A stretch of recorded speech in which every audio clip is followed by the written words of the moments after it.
नमस्ते सदावत्सले मातृभूमि। मिजोरम भारत का एक फुल स्टेट, नॉर्थ ईस्ट का एक स्टेट जिसको हम सात रानियां कहते हैं या सेवन स्टेट्स कहते हैं, जो कभी असम का 1972 तक असम का हिस्सा हुआ करता था। लुशाई हिल्स नाम का एक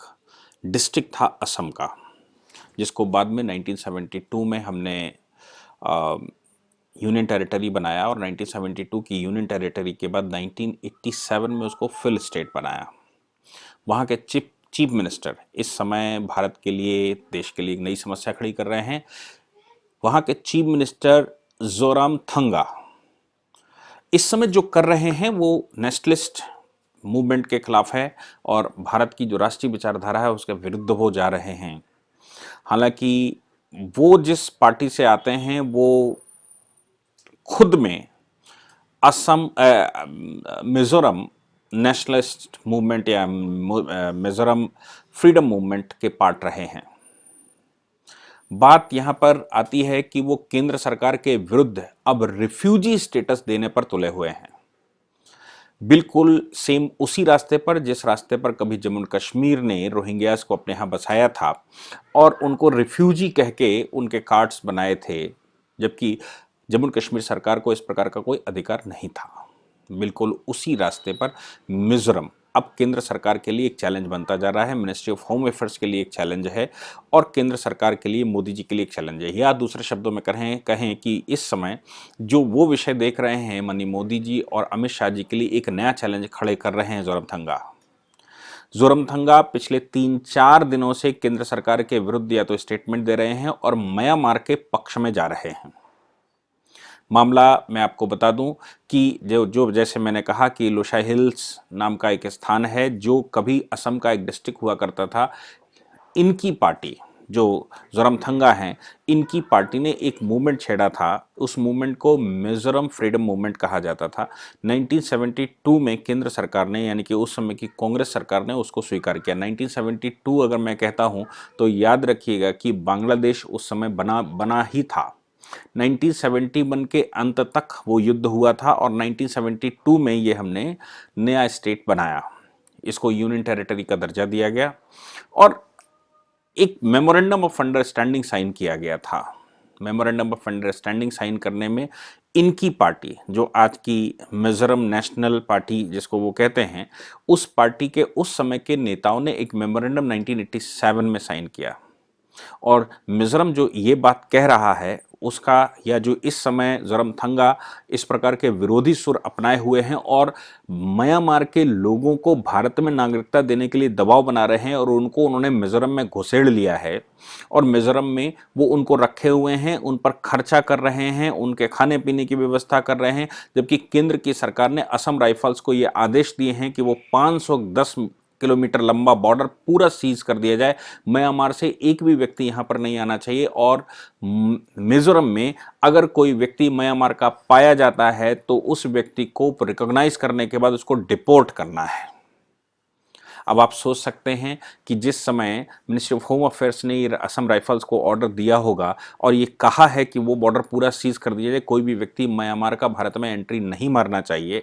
ऐसी परिस्थितियों में जो पहले से खुला हुआ रास्ता था, जिन रास्तों से म्यांमार से लोग मिजोरम में आ रहे थे, तो मिजोरम के चीफ मिनिस्टर अपनी आबादी बढ़ा रहे थे। आप याद करिए, या मैं आपको बता दूं कि ये वही मिजोरम फ्रीडम मूवमेंट के लोग हैं और ये अब मिजो जाति, जिसको वो चिन जाति कहते हैं, चिन जाति के लोगों को म्यांमार से यहां पर इकट्ठा कर रहे हैं और यहां पर इकट्ठा करके भारत सरकार के विरुद्ध एक नया षड्यंत्र कर रहे हैं। नाम भले ही म्यांमार के सैनिक शासन का हो कि सैनिक शासन वहां पर लग गया है इसलिए लोग यहां पर आ रहे हैं और यहां पर आकर वो वहाँ वो बड़े परेशान किए जा रहे हैं या वो इस समय अपीजमेंट में हैं या बड़े समस्याएं हैं, ये सब कहते हुए जोरामथंगा उन लोगों को अपने यहाँ स्थान दे रहे हैं। अच्छा, ये वहां से आते कैसे थे, इस पर भी जरा ध्यान देने की आवश्यकता है। भारत सरकार ने म्यांमार सरकार के साथ एक एग्रीमेंट साइन किया, पुराना एग्रीमेंट है और ये कहा गया क्योंकि मिजो चिन जाति के लोग जो लुहासा ये लोसियाना डिस्ट्रिक्ट है, ये जिसको आज हम मिजोरम कह रहे हैं, मिजोरम का एक बड़ा भारी हिस्सा इसी जाति के लोगों का म्यांमार में है। और ये तय किया गया था कि इनके शादी बारात आपस में होते हैं, इसलिए 20 किलोमीटर, बॉर्डर के 20 किलोमीटर इधर और बॉर्डर के 20 किलोमीटर उधर, खासतौर से हमारी तरफ बॉर्डर के 20 किलोमीटर तक ये लोग आ सकते हैं, अपने व्यापार कर सकते हैं, डेली इनकी इनकमिंग हो सकती है और ये वापस चले जाएंगे। ये हमारा म्यांमार सरकार के साथ पुराना एग्रीमेंट है। इस एग्रीमेंट के माध्यम से ही वो भारत में एंट्री मारते हैं और भारत में एंट्री मारने के बाद वापस नहीं जाते हैं। मिजोरम की ये जो मिजो जाति के लोग हैं, जो अपने आप को मिजो कहते हैं, ये लोग अपनी आबादी वहां पर म्यांमार से लोगों को बुलाकर भारत में अपनी आबादी बढ़ा रहे हैं, ताकि वो भारत सरकार के खिलाफ या देश के खिलाफ एक मूवमेंट खड़ा कर सकें। बिल्कुल वैसे ही जैसे जम्मू कश्मीर की सरकार पाक ऑक्युपाइड जम्मू कश्मीर के रास्ते से, जिसको आप के सॉल्यूशन कहते थे, मनमोहन सिंह जी ने जिसका रास्ता खोला था, यानी कि पाकिस्तान से कोई व्यक्ति पाक ऑक्युपाइड जम्मू कश्मीर आए, पाक ऑक्युपाइड जम्मू कश्मीर से वो जम्मू कश्मीर में आ जाए और जम्मू कश्मीर सरकार उनको वहां पर शरण दे दे या उनको वहां का निवासिता बना दे, डोमिसाइल बना दे या परमानेंट रेजिडेंट सर्टिफिकेट बना दे, और बाद में परमानेंट रेजिडेंट सर्टिफिकेट के आधार पर वो भारत की जो नागरिकता है उसको क्लेम कर दें। अब CAA जब भारत सरकार ने लागू किया तो उसमें यही सब टेक्निकल पॉइंट फंसने वाले थे, और इन टेक्निकल पॉइंट्स में फंसने के बाद जिन लोगों को इस प्रकार से पाकिस्तान से बुलाया गया था वो सब अब धीरे धीरे करके डिप्यूट किए जा रहे हैं, और जम्मू कश्मीर से रोहिंग्या बड़ी तेजी से गिरफ्तारी और उनका डिपोर्टेशन म्यांमार के लिए हो रहा है। इसमें आप सभी ने उसको देखा, मैंने उस पर एक लेक्चर भी रिकॉर्ड किया था। अब वही म्यांमार के लोग जिनको हम यहां से जिन जिन लोगों को, रोहिंग्यास को हम यहां से पकड़ पकड़कर, जिसकी आबादी भारत में एक बड़ी आबादी है, इनको हम पकड़ पकड़कर ये कह रहे हैं कि हम डिपोर्ट कर देंगे, और चूंकि वेरिफिकेशन जम्मू कश्मीर में लागू हो गया है इसलिए इनकी पकड़ा धकड़ी हो रही है और इनको डिपोर्ट किया जा रहा है म्यांमार के लिए। उधर दूसरी तरफ जोरामथंगा जैसे लोग वो रास्ता खोलने के लिए कह रहे हैं और कह रहे हैं कि म्यांमार से लोगों को आने दो, यानी कि हम म्यांमार यहां से डिपोर्ट करें लोगों को और वो म्यांमार से मिजोरम में एंट्री मारे और मिजोरम के रास्ते से वो चले आए। आज ये बात समझ में आ रही है कि रोहिंग्यास का जो रास्ता भारत में खुला वो बांग्लादेश के अलावा मिजोरम भी एक रास्ता रहा होगा, क्योंकि मिजोरम के बॉर्डर पर जो ट्रीटी भारत सरकार की है वहां से रोहिंग्यास की एंट्री कांग्रेस सरकार ने उस समय दिलवाई होगी।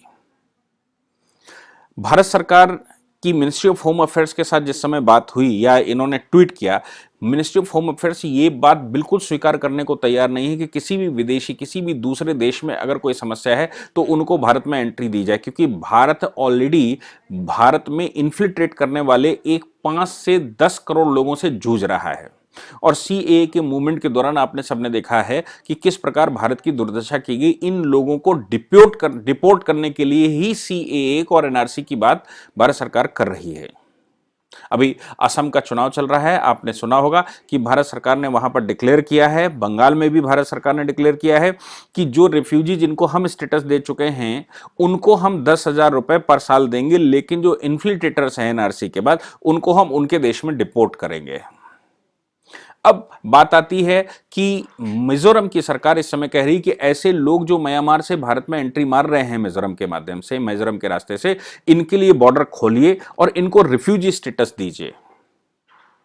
मिनिस्ट्री ऑफ होम अफेयर्स ने इस पर जवाब दिया और उन्होंने कहा कि हम किसी को भी रिफ्यूजी स्टेटस देने वाले नहीं हैं। पहली बात तो यह है कि हम United Nations Commission for Refugees या United Nation Convention on Refugees के सदस्य नहीं है, यानी कि UNO या वर्ल्ड का कोई भी कंट्री, चूंकि हम रिफ्यूजीज के लिए हमने दरवाजे कभी खोले ही नहीं है, हमारा कोई भी एग्रीमेंट रिफ्यूजीज के लिए भारत में नहीं है, इसलिए हम भारत में किसी भी व्यक्ति को रिफ्यूजी का स्टेटस नहीं दे सकते जब तक भारत सरकार स्वयं न चाहे।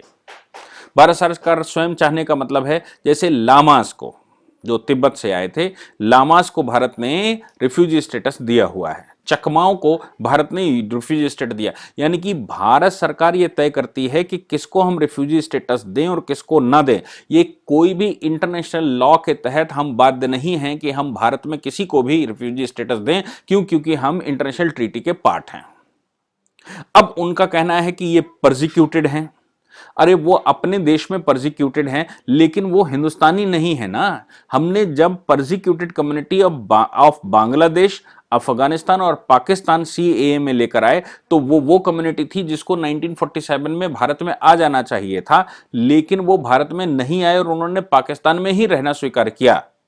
और ऐसे लोगों का अधिकार 1947 में भारत में बन चुका था, लेकिन वो अधिकार उन्होंने इस्तेमाल नहीं किया। तो भारत सरकार ने उस समय से ये रास्ते खोल कर रखे थे, जिसको दृढ़तापूर्वक आज की भारत सरकार ने 2014 के बाद जो भारत सरकार बैठी, उसने उसको कॉन्स्टिट्यूशनल स्टेटस दे दिया बस। लेकिन म्यांमार से लोग आएंगे, ऐसा म्यांमार के साथ हमारा कोई न तो ट्रीटी है और ना ही भारत के लोग म्यांमार में जाते हैं, और ना ही भारत के साथ कोई ऐसा बंटवारा म्यांमार के साथ हुआ कि कौन जाएगा कौन नहीं आएगा। 1937, 1935, 37 में म्यांमार भारत से अलग करके एक टुकड़ा बना दिया गया था। यानी कि म्यांमार में रहने वाला प्रत्येक व्यक्ति एक हिंदुस्तानी था, इसमें कोई शक नहीं। लेकिन वो वहां से माइग्रेट करके भारत में आएगा, ऐसा कोई समझौता नहीं हुआ था। हमारी ही जातियों के लोग म्यांमार में बसते हैं, चाहे वो बौद्ध हों, चाहे वो चिन जाति के हों, चाहे वो वीजो जाति के हैं या और जातियां भी हैं, वो सब भारतीय ही थे 1937 से पहले, जब तक म्यांमार अलग नहीं हुआ था। म्यांमार से मतलब वर्मा से है मेरा, जो उस समय आपके ग्रंथों में मरवा, जो आपके एडमिनिस्ट्रेटिव यूनिट्स में बर्मा जिसको लिखा जाता है। आज मिजोरम सरकार, जो जोरामथंगा बैठे हुए हैं, वो लगातार रिफ्यूजीज को भारत में लिया जाए ऐसा, या वहां से लोगों को भारत में लिया जाए और उनके हमारे संबंध स्थापित किए जाएं, यहां तक मिजोरम सरकार उस पर पैसा खर्च कर रही है। मिजोरम का जो स्टूडेंट यूनियंस हैं, वो पैसा कलेक्शन करके ऐसे लोगों को वहां बसाने का प्रयास कर रहे हैं, जबकि भारत सरकार सीधा सीधा उसको चैलेंज कर रही है। अब जोरमथंगा ने एक नया रास्ता अपना लिया है और जोरमथंगा ये कह रहे हैं कि भारत सरकार को ये मानना ही पड़ेगा। उसका कारण मैं आपको बता दूं कि उसका कारण भी बड़ा विशेष कारण है, बिल्कुल सेम वही कारण है जो आर्टिकल 370 जिस समय जम्मू कश्मीर को बनाकर नेहरू जी ने दिया था 1986 में। फिर से मैं आपको याद दिलाता हूं, 1986 में, उस समय भारत में कोई ऐसी समस्या नहीं थी कि आप किसी को एक नया आर्टिकल बनाकर दें, लेकिन 1986 में एक नया आर्टिकल मिजोरम के लिए बनाया गया। उसके बाद मिजोरम को एक स्टेट का दर्जा दिया गया। वो आर्टिकल था आर्टिकल 371 कैपिटल जी, और आर्टिकल 371 कैपिटल जी में मिजोरम सरकार को स्पेशल स्टेटस का एक दर्जा दिया गया था। जम्मू कश्मीर को स्पेशल स्टेटस नहीं दिया गया था, जबकि मिजोरम को स्पेशल स्टेटस का दर्जा भारत सरकार ने उस समय दिया। 371 कैपिटल जी ये कहता है कि कॉन्स्टिट्यूशन में कुछ भी लिखे होते हुए भी जो वहां के सोशल इश्यूज हैं, सोशल प्रैक्टिस है, उस पर भारत सरकार कोई पार्लियामेंट कोई कानून नहीं बना सकता। वहां के कस्टमरी लॉज और प्रोसीजर जो वहां पर चलता है उसका कोई लॉ नहीं बना सकता। वहां की जो सिविल और क्रिमिनल जस्टिस सिस्टम है उस पर भारत का संविधान या भारत के कानून लागू नहीं होते। ओनरशिप और ट्रांसफर ऑफ लैंड जो सबसे बड़ी समस्या किसी भी स्टेट में रहती है, चूंकि वो हिल एरिया है और हिलों के राजा हैं वहां पर छोटे छोटे, उन राजाओं के द्वारा ही ये मूवमेंट चलाए जाते हैं। और वो प्रॉपर्टी सरकार वहां डेवलपमेंट के लिए भी अगर प्रॉपर्टी चाहती है, नॉर्थ ईस्ट, पूरे नॉर्थ ईस्ट की ये समस्या है कि अगर वो प्रॉपर्टी डेवलपमेंट के लिए चाहती है तो फिर वो प्रॉपर्टी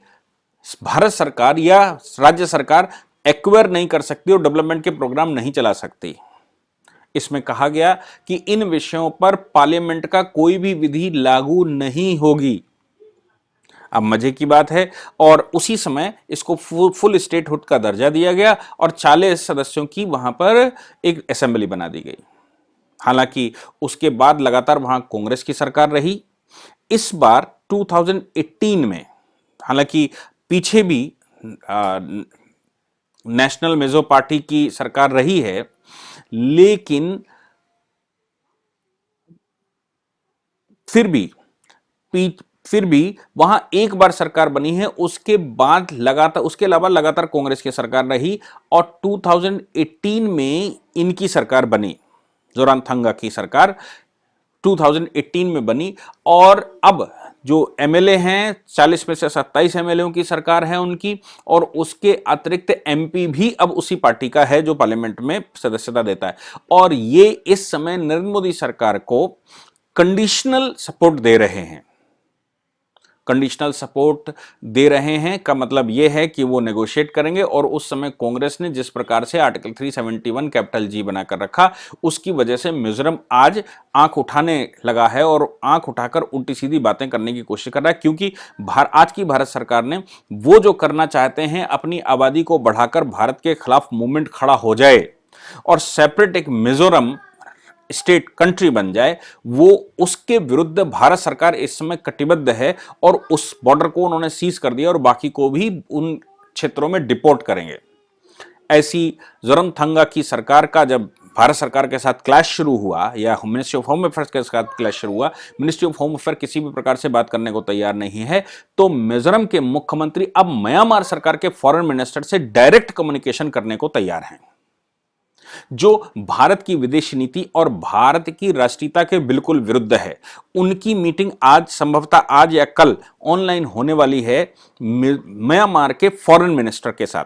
जो वहां का सैनिक शासन है उसके खिलाफ, उसके साथ। और वो समस्या ये उठाने वाले हैं कि भारत में जो लोग आ गए हैं उनको भारत सरकार के ऊपर दबाव बनाया जाए कि उनको रिफ्यूजी स्टेटस दिया जाए, जबकि मिनिस्ट्री ऑफ होम अफेयर, जैसे मैंने बताया, वो पहले ही कह चुका है कि ना तो हम रिफ्यूजी देने का मुझे अधिकार है, मतलब पार्लियामेंट को है, पार्लियामेंट ऐसा कुछ करेगी, मिनिस्ट्री ऑफ होम अफेयर को किसी को भी रिफ्यूजी स्टेटस देने का अधिकार नहीं है। दूसरा, हम पार्ट भी नहीं हैं जो international United nation commission for United nation conference on